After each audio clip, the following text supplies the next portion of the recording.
Hey folks, I want to invite you to join us on Sunday morning for our prayer gathering at 9 o'clock, our family groups at 9:30, and then our time of worship together corporately at 10:40 as we continue in our series through the book of Acts, talking about gospel family mission and our purpose together as a church, and really our purpose as individual followers of Jesus, that we're passionate about the gospel, that we're faithful to our church family, and that we're living on mission for God. And I love this Sunday because we're going to look at Acts chapter 9, the first part of Acts chapter 9, as we talk about this incredible story that is so familiar to so many of you, the story of Paul when he came to know Christ on the road to Damascus. And we're going to talk about the testimony of our purpose. When we think about, what is Paul's testimony? How does that relate to your testimony? And why is it relevant to us today?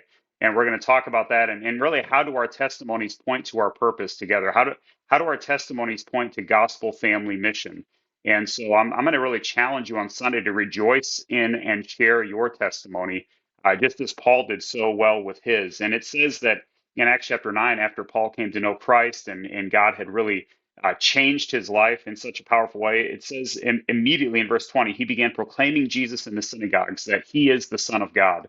And our testimonies, of course, point to Jesus, that he's the hero of the story. And so we're going to talk about three questions of a purposeful Christian testimony. We're going to talk about that on Sunday morning, what we can learn from this passage in Acts chapter 9, and how does it apply to us. So I hope to see you Sunday morning. Spread the word. Let's gather together for fellowship and worship.